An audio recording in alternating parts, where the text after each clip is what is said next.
Vishnu sir ಸಮಾಧಿ ಒಟ್ಟಿಗೆ ಏನು ನಡೀತೋ ನಡಿಬಾರ್ದಿತ್ತು ಅನ್ನೋದಕ್ಕಿಂತ ಹೆಚ್ಚಾಗಿ ಒಂದೊಂದು ಅರ್ಥ ಭಾಳ ಚೆನ್ನಾಗಿ ಮಾಡ್ಕೋಬೋದು ಇಲ್ಲಿ.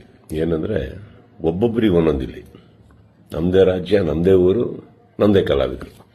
ಸೊ ಹೀಗಿರಬೇಕಾದ್ರೆ ನಾನೆಲ್ಲ ಅಭಿಮಾನಿಗಳಲ್ಲಿ ಕೇಳ್ಕೊಳ್ಳೋದು ಒಂದೇನೆ, ಇನ್ನು ನಾವು ಓಡಾಡಿದ್ದಾಯ್ತು, ನೀವುಗಳು ಓಡಾಡಿದ್ದಾಯ್ತು, ಎಲ್ಲರಲ್ಲೂ ಮನವಿ ಮಾಡ್ಕೊಂಡಿದ್ದಾಯ್ತು, ದಯವಿಟ್ಟು ಇದನ್ನು ಮಾಡಿಕೊಡಿ, ಸ್ವಲ್ಪ ನೋಡಿ. ಯಾಕಂದ್ರೆ ಒಂದು ಅಳಿಲ್ ಶಕ್ತಿ ಬೇಕಾಗಿತ್ತು ಇದನ್ನು, ಈ ಸಮಾಧಿನ ಉಳಿಸ್ಕೊಳ್ಳೋದಕ್ಕೆ.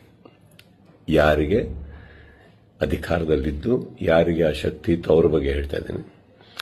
ಸೊ ಅದು ಮಾಡಲಿಲ್ಲ ಅಂದಾಗ ಇನ್ನು ಅವ್ರನ್ನೆಲ್ಲ ವಿಷ್ಣು ಸರ್ನ ನಾವು ನೋಡಿ ಬೆಳ್ಕೊಂಡು ಬಂದಮೇಲೆ ಒಂದಂತೂ ನಾವು ಕಲೀಲೇಬೇಕಾಗಿರೋದು, ಇನ್ನು ಭಿಕ್ಷೆ ಮಾಡೋ ಅವಶ್ಯಕತೆ ಇಲ್ಲ, ಕೇಳ್ಕೊಳ್ಳೋ ಅವಶ್ಯಕತೆ ಇಲ್ಲ, ಕೇಳೋ ಅವಶ್ಯಕತೆನೂ ಇಲ್ಲ, ಮುಗಿದೋಯ್ತಲ್ಲ.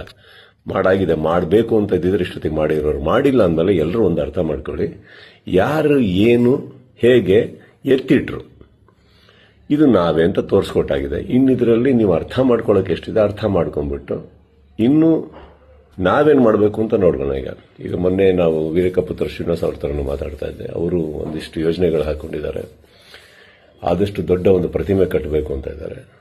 ಅದನ್ನು ಮಾಡೋಣ, ಬೆಟರ್ ಅಲ್ಲ? ಅದನ್ನು ಮಾಡೋಕ್ಕೆ ನನ್ನ ಸಂಪೂರ್ಣ ನಾನೇನು ಮಾಡಬೇಕು ಖಂಡಿತ ನನ್ನ ಕಡೆಯಿಂದ ನಾನು ಮಾಡೇ ಮಾಡ್ತೀನಿ. ಎಲ್ಲರಿಗೂ ಒಂದು ನೋವಾಗಿದೆ ಅನ್ನೋದು ಒಂದು ಗೊತ್ತು. ರಾತ್ರಿ ಅದು ನಡೆದಾಗ ಹೇಳಿತನವೂ ಹೌದು, ಮಾಡಿದವ್ರದ್ದು ಬಿಡಿ. ಆ್ಯಂಡ್